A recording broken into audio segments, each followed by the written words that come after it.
Thank you all for being here today. I think I see some familiar names in our Zoom meeting too. So thanks for sticking it out. You know, this is a very comprehensive curriculum that where each session kind of builds on top of each other. But if you weren't here for session 1 or session 2, or you just missed one, totally fine, because we're going to do a nice overview. And if you have any questions, please feel free to just maybe pop it in the chat. Then we'll kind of moderate the chat, or, you know, unmute yourself and ask away. So here we go. Please no pictures of the slides. So I trust that you guys all have your note-taking materials, whether it's on your notepad or an iPad. You will want to have note-taking materials because there's a lot of good stuff in here. And like Ben said, to review social farming, the official definition, it is where traditional title farming information intersects with social media channels to obtain the most comprehensive real estate data. So what that means is that social farming is not just limited to the concept of social media marketing. It does include that. However, we're not just limited to that. So we're actually using title farming information. We're using our title toolbox. We're using the concepts of farming and applying those concepts to social media as well. So, and of course, who you work with matters. So Ben, we had great feedback with him. Also, I'm available if you guys have any questions, as well as our customer service department. But we are just really big on being data driven and giving all of you the correct resources and tools to create a sustainable business. And however, I know I said please no pictures of the slides, but you guys can take a picture of this one. Again, our contact information, your title rep, Van. I am your social farming trainer. So if you have any questions pertaining to social farming or anything that we went over today, please call, text, email, let me know. I can help you out. And again, customer service. Here we go. So to review, we have a 4-step system for social farming, and everything we do at Clearmark is extremely methodical. So we did work with a professional marketer to create this curriculum for you. And this is a tried and true system across all other industries too, in attempts to expand business. However, of course, now we are implementing farming as well. So it's definitely related and unique to real estate. So the first step objective we'll kind of go over. And for those of you who are on the previous sessions, I'm going to test you a little bit to see if you remember what the 3 facets of the objective of social farming is or are. Then we have some strategy in there. We have to have a schedule where we plan when we're going to post, as well as when we're going to prospect online, which would mean like liking, commenting, replying to people's stories, also sending direct messages. And then the 4th step is to actually understand the mechanics of Facebook and Instagram. And those are the 2 platforms that we dived into last session for session 2, just on the free features of what's available from those platforms for you guys that you might not have known about. So we're all about leveraging free things. Now, I just want to open it up to everyone on here. Does anyone remember or can look in their notes? What is your objective? And this is something that we defined for you for social farming. Does anyone remember? There's 3 different parts.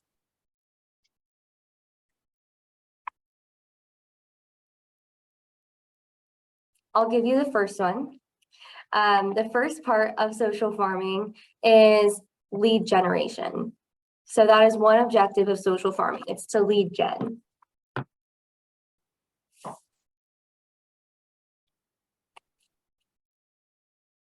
Anyone else?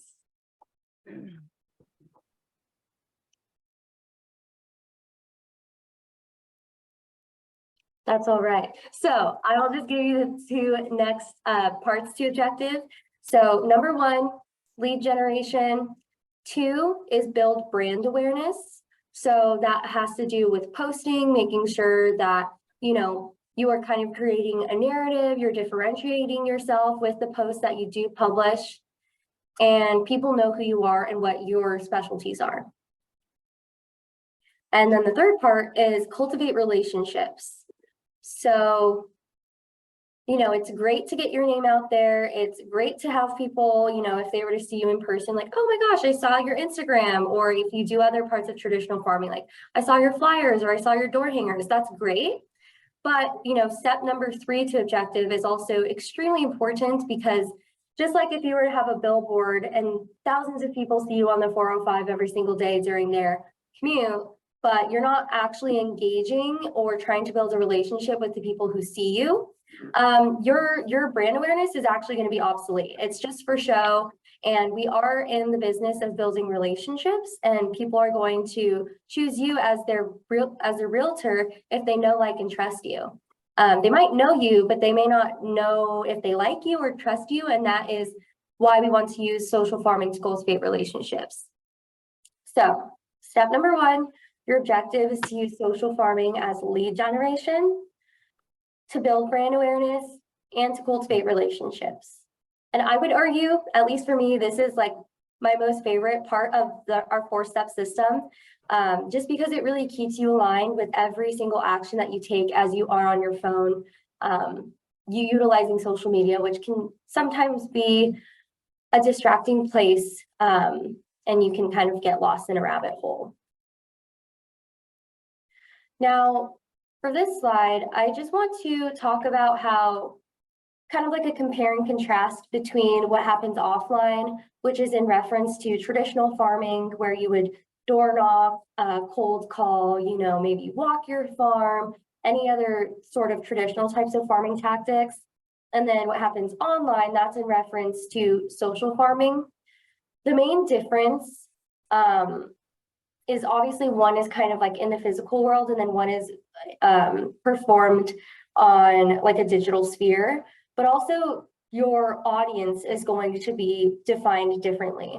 Now, there might be some crossover in terms of how you find your audience, but for the most part, when you're traditionally farming, that's generally your target market is defined by maybe types of properties or types of ownership. So for example, or geographic location, and then types of properties within that geographic location. So those are going to be generally like an audience that you would find maybe through using Title Toolbox. And then when you're social farming, your target audience is going to be more so defined by you taking the time to sit down, think about how you even genuinely live your life, like what goes on in your everyday, and then figuring out who you actually come across quite often and consistently, and how maybe you can utilize those connections just by consistently seeing someone, or maybe it's defined by a different social group that you see often. That's how you're going to kind of define your target audience. And it can be based around points of common interest, or just points of common ground. It doesn't even have to be interest. And that is how you would define. So to kind of, sum that up, traditional farming, types of property ownership and geographic location. Social farming, target audience would be, people that through points of common interest or through mutual connections, friends of friends, that type of thing. And that's going to define how you service those groups as well. But steps 2, 3, and 4 are going to be the same, whether you're traditional farming or social farming. Step 2, you're delivering value through by having a strategy and plan. And the strategy, is comprised of knowing who you're targeting and where your niche lies, and then also knowing how often you're going to post, what your content is going to be centered around, like the subject matter or the topic, and then also just having a plan on how you're going to be known on social media, or through your print marketing. Step 3, tracking and managing leads. I know that we all have access to Command, but I know some of us may not utilize it. But whatever you do, whether it's an Excel spreadsheet or Command or another paid CRM or customer relationship management for real estate agents, make sure that you're just tracking and managing your leads in a way that is organized, and in a way that it could be automated, or just a way for you to historicize all the things that you're doing in the day, especially when you have conversations with people, because I know that I have tons of conversations every single day. You definitely have tons of conversations every single day, and life gets in the way as well. So we want to make sure that we're just taking note of, obviously our clients' needs, their preferences, but then also taking note of things about them that just go beyond what their real estate needs are.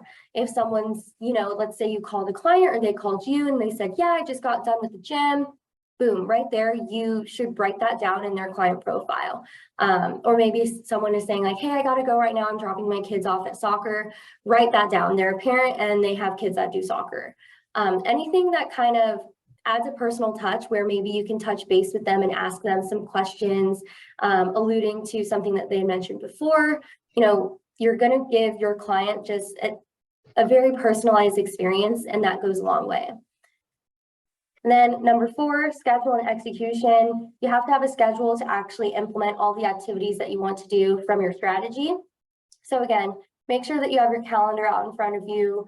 Write down when you're going to post, what days of the week, what time.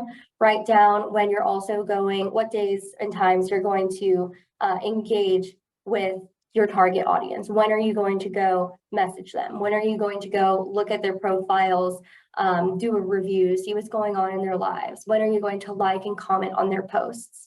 So these are all the necessary steps. Now, I want to hop into my farm planner, and this is kind of a vague slide, but stay with me. I want to open it up to those in Zoom and ask you just as like a thought exercise, because once we might have all these ideas in our heads, but once someone makes you kind of verbalize it, that tests kind of like your general understanding of what your strategy actually is, right? So where is your farm? And if you can share where or not, if you want, where it is, but also I want to ask us, why did you choose that farm? And it could be one reason, it could be multiple, but I really just want us to reflect on the decisions that we're making for our business. So I'll open it up to those in Zoom.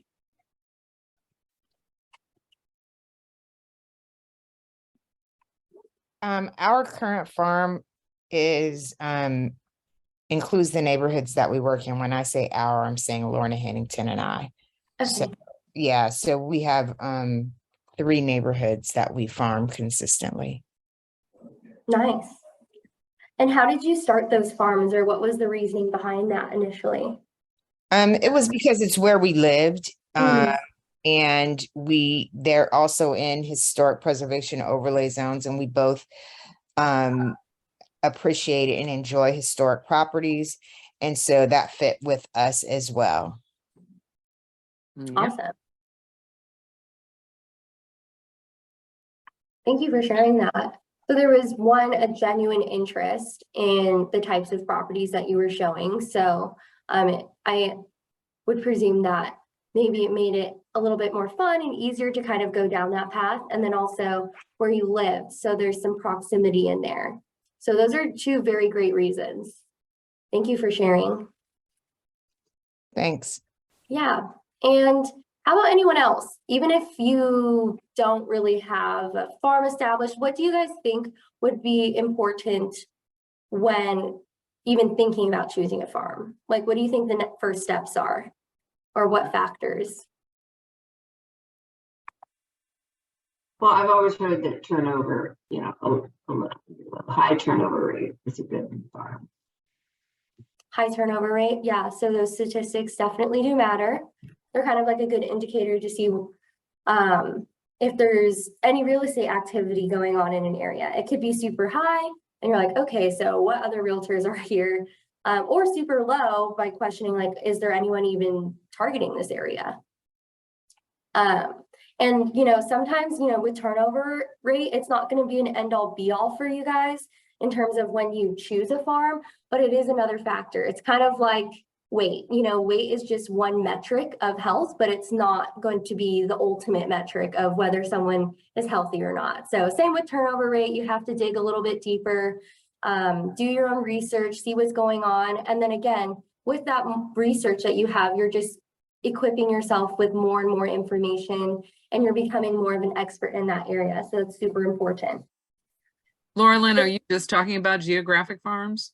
Yeah, just geographic farming. Yeah, for this slide. And if you guys need any help with, you know, establishing a farm, I'm sure you guys have talked to Ven extensively, or he's even said this before, but I want to remind you that we use Title Toolbox, and we also at Clearmark Title offer just like great personalized concierge level service, boutique level service, and we can help you look at things such as property research, inventory research, looking at statistics like turnover rate. We can also help you look at very specific filters such as next sellers, empty nesters, absentee owners. And I actually I just came out of a team meeting today, and one of the points that were made during this team meeting is that, you know, you might want to focus on even like non-owner occupied right now. So just kind of getting to know the lay of the land, seeing which properties are non-owner occupied, and then also looking at the condition of properties and if it could be questionable, you know, or like maybe a property looks like it's not really being managed or taken care of. That could be a great lead for you guys to possibly gain if you were to contact the owners.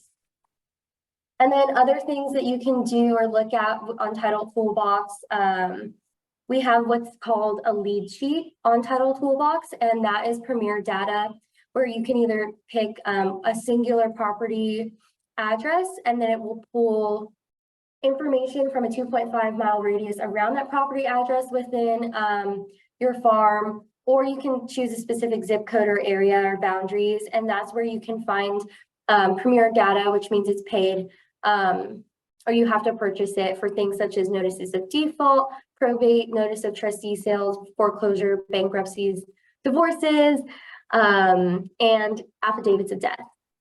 I see Tracy, you have a question. You raise your hand. Yeah, I know I'm in part 3 of a 3-part series, so I apologize for this question, but can you tell me or put in the chat how to access Title Toolbox? Yeah.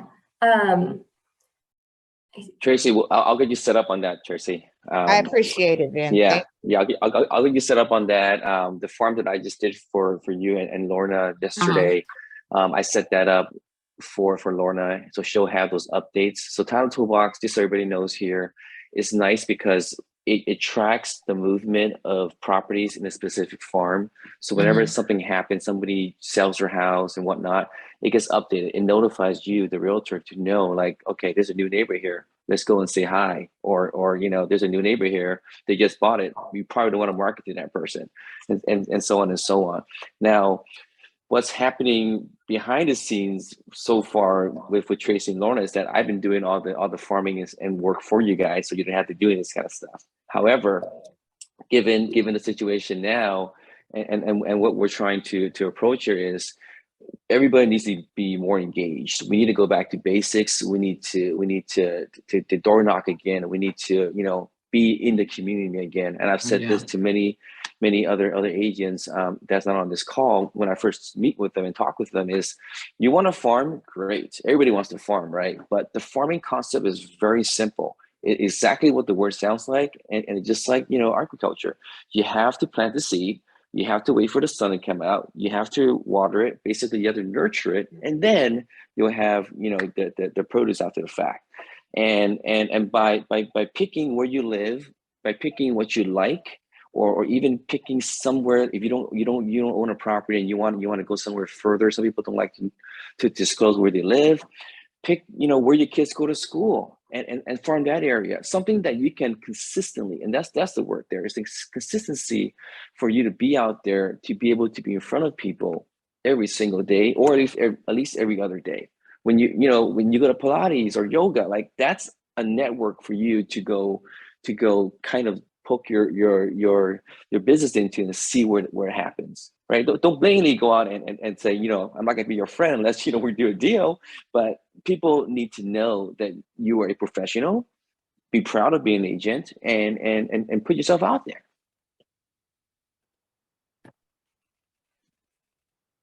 Thanks, Ben.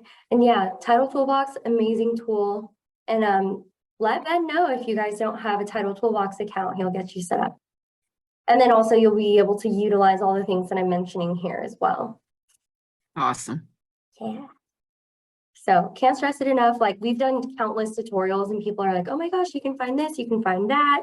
It's really just customizable for you. So if you have any questions, you know, we're both a phone call or text away. So yeah, so, and then I like Ben said, you know, the most basic, like literal term of farming, it's like plant the seed, water it, harvest the fruits of your labor, right? And it does take time. So your pumpkins are not going to grow overnight, right? So you have to plant way beyond or before Halloween, right? So you have it in time, but you have to just keep that in mind and also be consistent. But step number 1, too, is to choose exactly where you're going to farm. Because otherwise, if you're not streamlined or you don't have like an educated decision as to where to even start, you're going to just be throwing seeds all over the place. And some might grow because it found like a great pocket of soil that it's compatible with.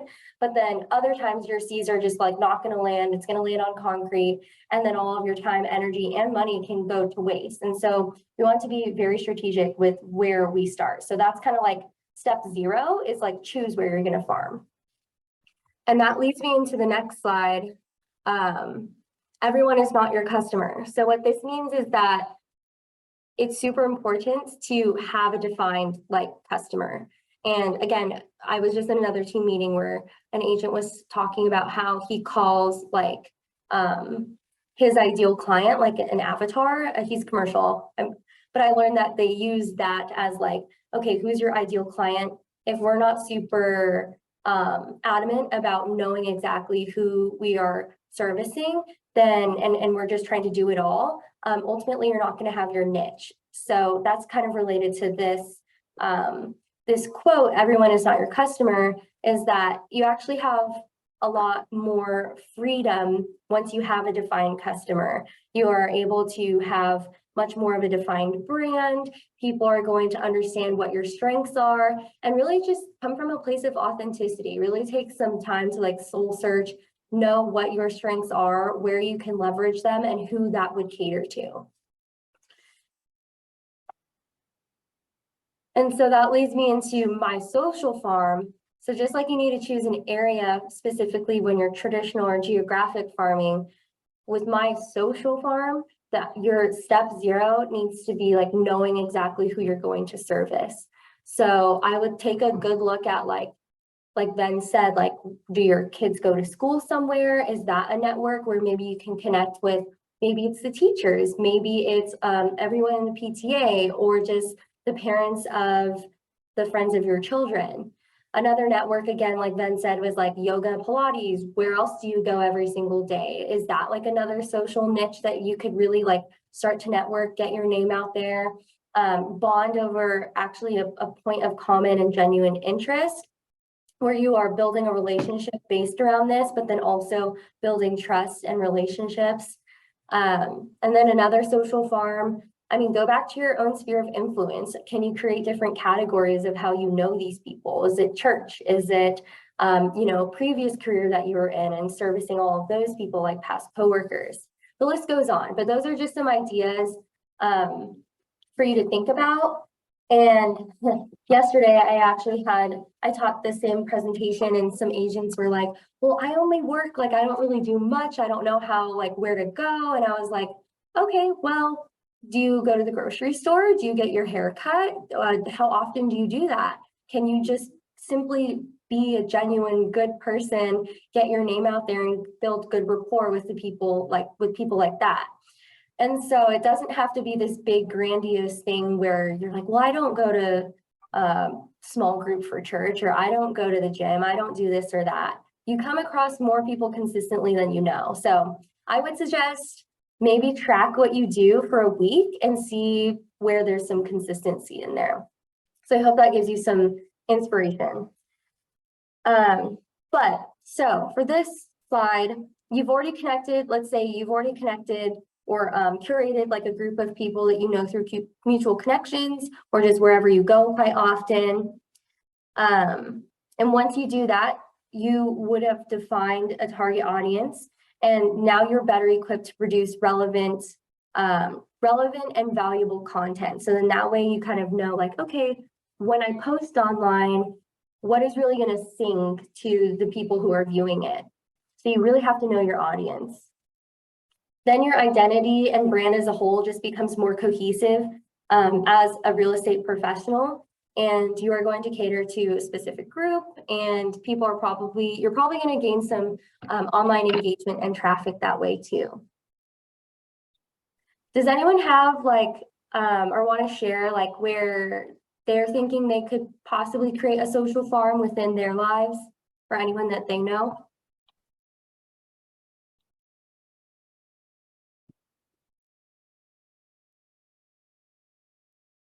Where do you think you could provide value? Well, I'm talking too much today, but No, thank you. Thank you for participating. no, yeah, but yeah, I do go to Pilates class almost every single day, so that's kind of like a no-brainer there. And I just started playing pickleball on the weekends, and there's a lot of people there, so those are a couple places. Awesome.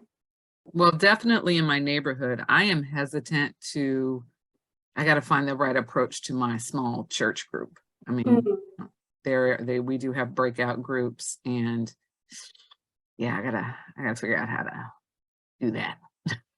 But that's a group I meet with at least once a month. What's So do they know that you're in the business? they Lorna? do, but it's They like do. I haven't taken it further than that. Correct. Okay. Well, I mean, you know, the conversation going, you know, to somebody that you want to kind of let people know, it's kind of like, hey, how's work for you, right? And then they'll tell you how their work is. After they tell you, how their work is doing, they'll ask you how's your work, and then that's when you kind of lean it in and bring in, you know, what you do, and then maybe some market information, and that will pique their interest. And of course, we have all these tools with Command, also with HomeBot that you guys are utilizing as well, and you can kind of just feed them into those systems, and then let the systems do their work while you continue to do your other prospecting with them as well. Yeah, I mean, those are conversations that are very easy to have outside of church. Back to, I don't know. That's something I personally have to work on. How to get in there without sounding inappropriate. You know, Lorna, you do you be you, man. Everybody loves you. I love you. You're sweet. You're fine. You'll be fine. I'm gonna work it out. All right. Lorna, sorry. I'll just offer, you know, if there's some amazing real estate success you had and you can just tell a story, like people love to hear stories. And that way you're not asking them for business. That's a good idea. Story of how you help somebody. I got plenty of stories. I know. Exactly. That could be one way to open up the real estate conversation. Yeah, that's a great idea. Thank you. Something I will say to build on that. So make sure if you have people in your, let's say you made a list of people, you're like, okay, I know all these people from Pilates, or I know all these people from church group. Make sure that you're following them on social media, because that can be your most subtle way of getting in their face or telling them, especially, like, obviously they would need to follow you back, but that is going to be the best way to stay top of mind and to pop up in their feed. And so let's say you were to make a real estate related, or maybe it's something in your story, or it's an actual post where you're just talking about something that you've seen at work, or something that's going on in the market. If they follow you and you post that, that is kind of like a subtle way of being in their face, reminding them that you are in real estate and that you are a professional and that you've helped people. So that, like, so you don't have to really go outside or out of your way in person to remind them. It's more so like, that's like the beauty of social media, is that's how people stay up to date on people's lives now. It's not, we don't always have to pick up the phone, or we don't always have to go out to coffee. You just have to be following them on Instagram or have them as a friend on Facebook, and you automatically know what they're doing. So true. you definitely, like, if you can, follow all of those people. If they have an account, or add them on Facebook if they have an account. And that way you can be more, it's a softer approach to letting them know what you do. And also, just to build on that, I would suggest, guys, if in conversation you see it to be appropriate and, trust your own discernment. I know that it's important that we always bring up real estate, or that someone gets our card, or you exchange information. Also try to implement before you leave conversation. Like, hey, do you have, are you on Facebook? Can I add you? Or are you on Instagram? Can I follow you?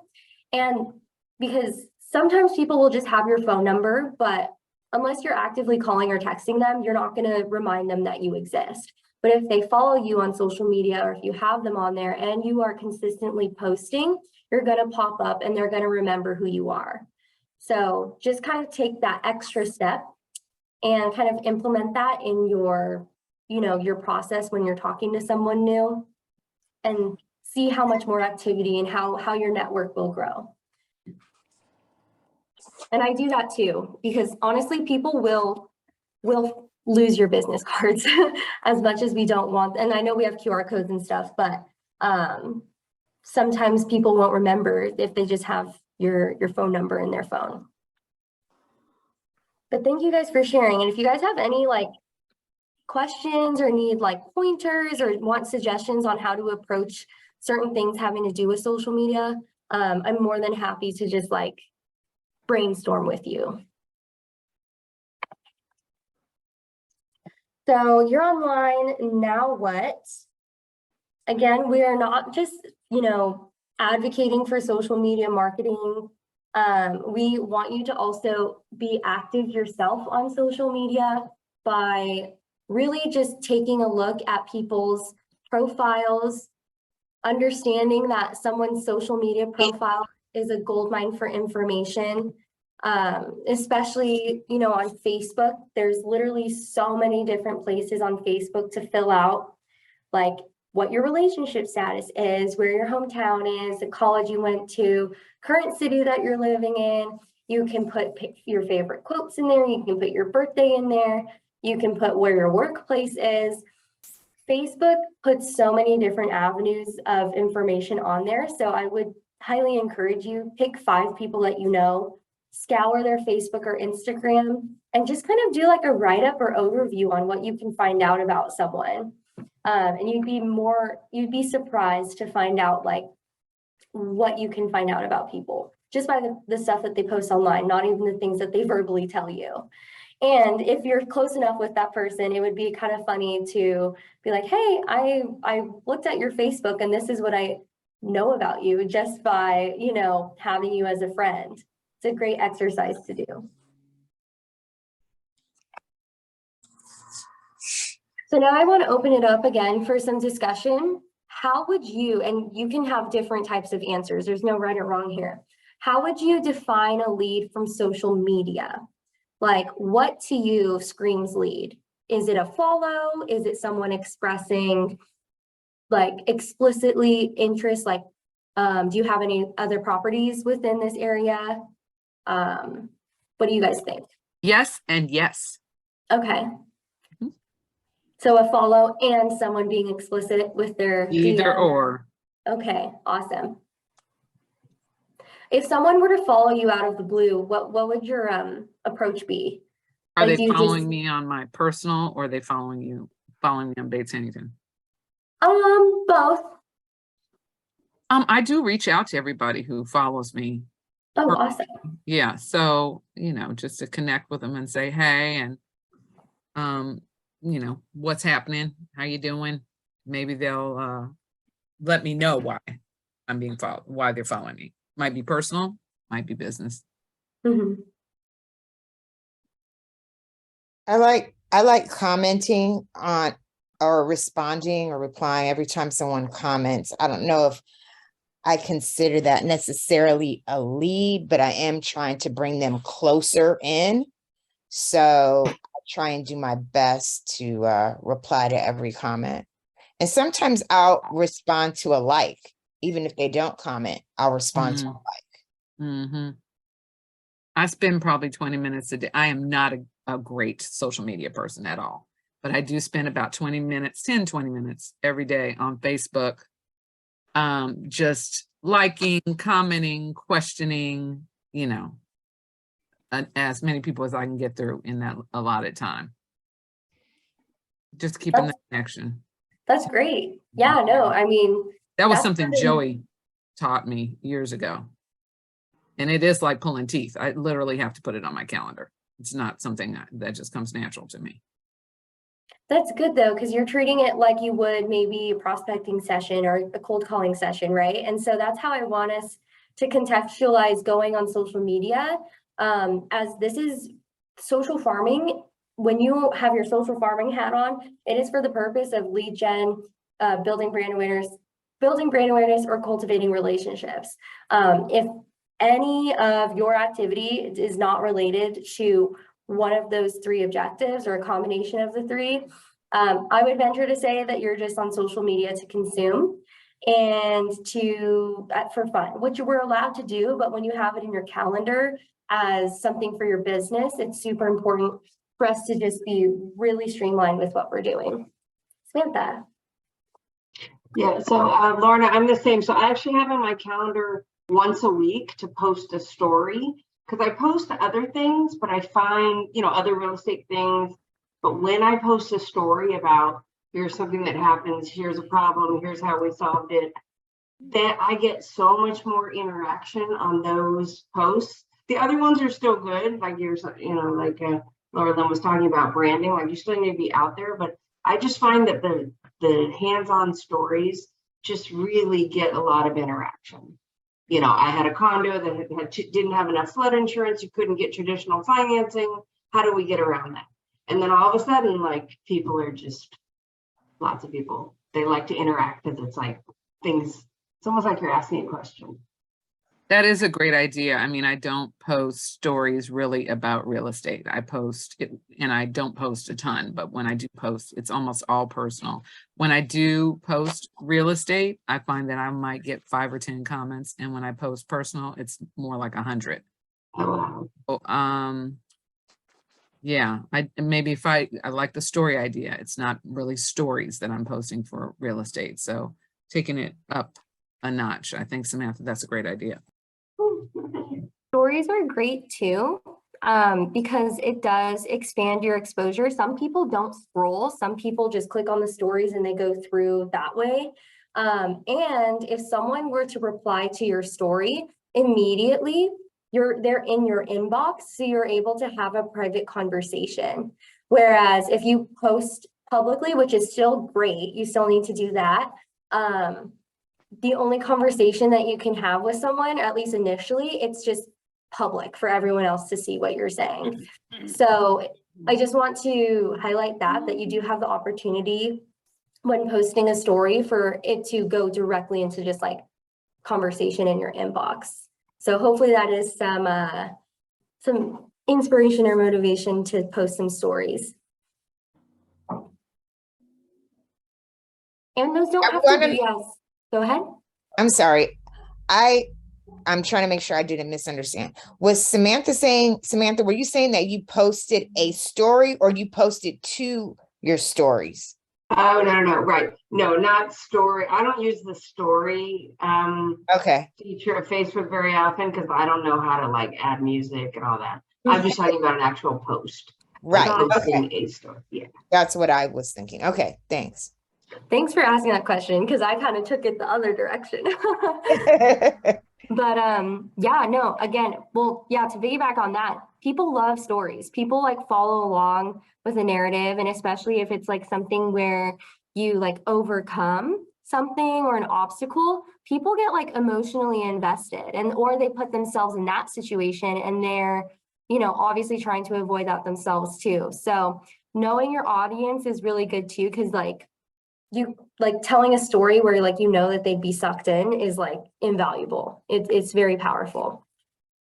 And you're providing value too by, having a story and then saying that you and your clients overcame a situation.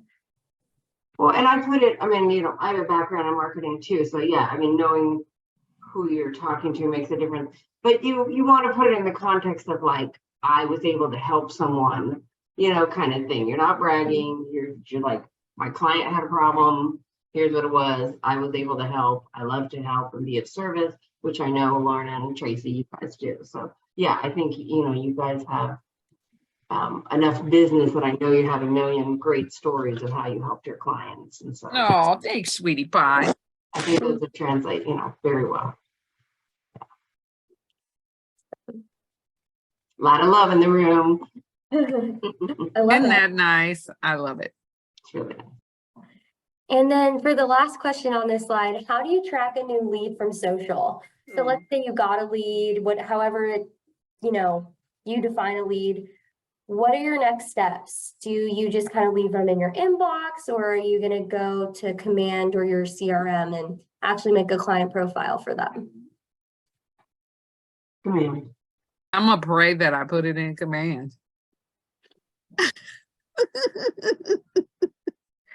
I would say I have a 97% reliability rate on that. That's really high. Yeah, that Okay, is. 87. That's really high. Yeah, I mean, we have it set up. I'll say our leads, in quotes, air quotes, aren't like cold leads most of the time, but we do have smart plans set up in Command where if we get a lead, that we put them in Command and then set them up in a smart plan. So depending on if they're a Facebook lead, or a referral or whatever, they go in there. Awesome. Cool. Yeah, that's great. So highly suggest, no matter what, I would say the first step, is to put someone in Command initially, just so that they don't get lost in your inbox or you don't forget about them. So it's all about setting ourselves up for success. Now, this question, just for you guys to mull over in your heads, consider your content. In what ways are you providing value? Samantha said, providing value by showcasing herself as a trusted real estate professional, by giving a story, how she's of service to her clients. So that's definitely valuable for her followers or her target audience. And then in other ways, beyond that, like what other ways are people, like why else would someone follow you? Like they might be a friend, they might be a family member, but also what are the takeaways that people are going to get from the content that you post? And now going into this, do you vary your messaging? So what this is asking is, are you switching it up? Are you keeping it exciting? Are you, posting the same thing all the time? Of course, with your own experimentation and research on what you've posted, maybe you know that one particular type of post does really well. But also we want to keep things nice and fresh. And in general, your post will fall into one, or maybe there's a combination of these three, but one of these three it'll fall under. There's information, entertainment, or it's kind of like a subcategory, but inspiration is just a great one to think about too. So, if you can do a blend of information and entertainment, all the power to you. That's really great. But in general, something will either be educational or informational or entertaining. So I would, with these three different categories, maybe jot down some ideas so that you have some planning to do. You understand like maybe where you can plan out your month, like, okay, I want this proportion of my posts in this month to be dedicated to information, this to be entertainment, or maybe it's more so just like me and my personal life or the hobbies that I do. And then maybe some inspiration where, again, people love a story.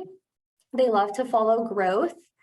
And I have some examples, like there's some agents where I know they'll post like a day 5 out of 30, they're doing like, they're going to work out every single day. Or it doesn't even have to be fitness. It could be reading. Maybe someone wants to build a new skill. Maybe it's cooking or woodworking or learning a new language. People love to follow along. And especially if you do like, you have like a set number of days where you want to focus on that.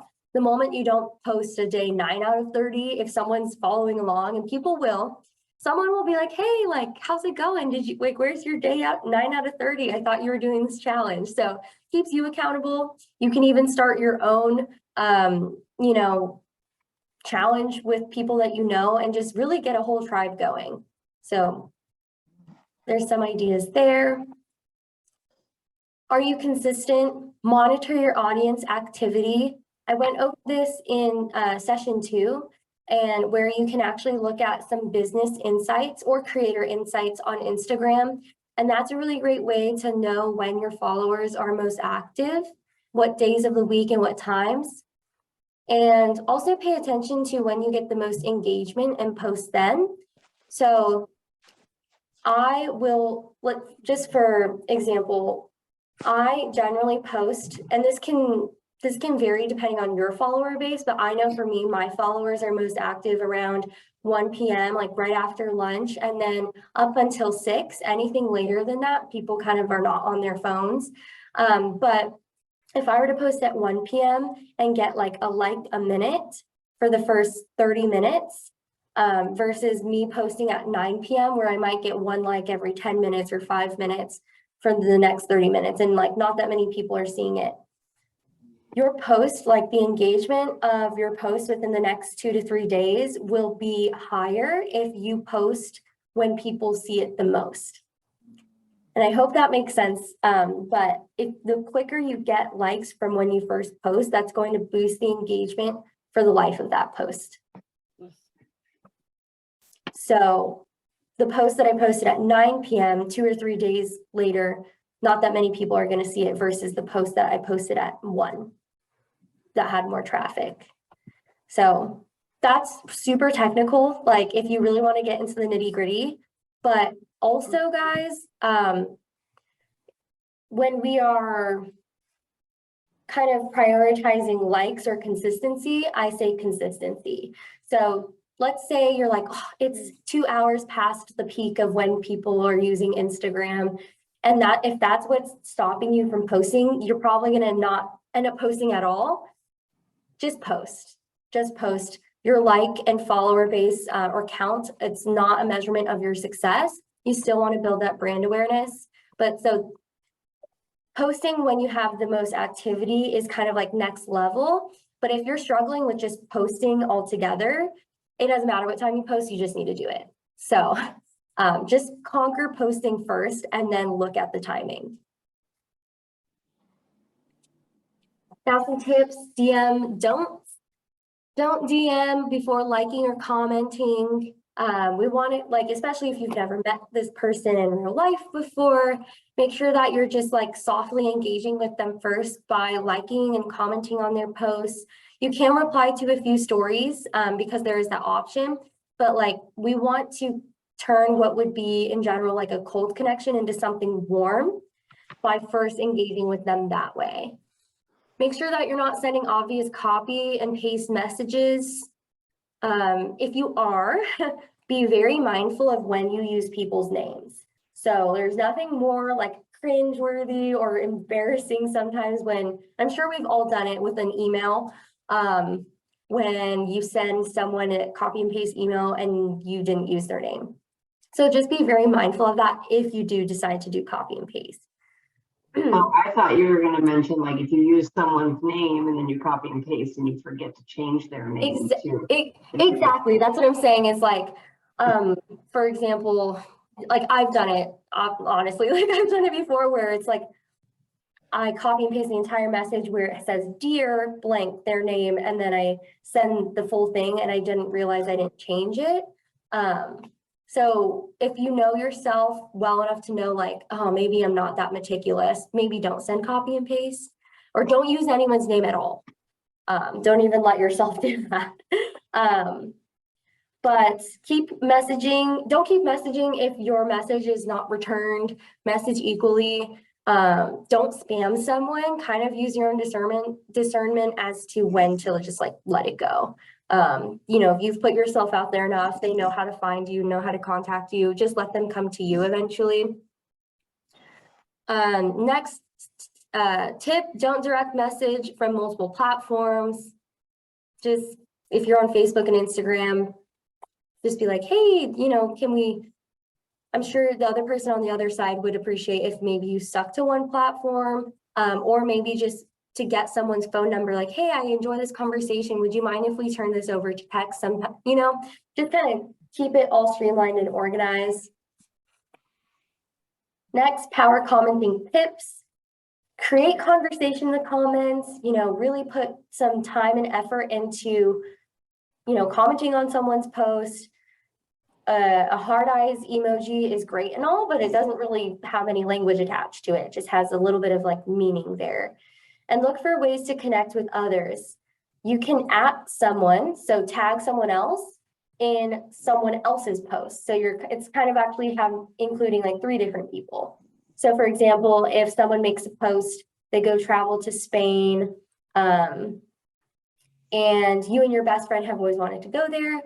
On that post, you can comment like @Kathy, oh, let's add this to our bucket list. So you're just kind of like including more people into conversation with you on social media. But I will say, do not create fights in the comments. I just have to say that. Though entertaining, it's not always great to be the culprit of that type of interaction. So for step 3 of our 4-step system, make sure that you have a schedule of when you're going to post, when you're going to, I know, was it Lorna, you said you take 20 minutes a day to Yeah, about that. Yeah, comment, post, and you know, it could be 5 minutes for you guys if that's where you want to start. It could be 30 minutes to an hour, but put it in your schedule. Treat it like it's a time for when you're going to just like get back to clients or when you're building relationships. And just again, remember your 3 objectives when you're implementing social farming.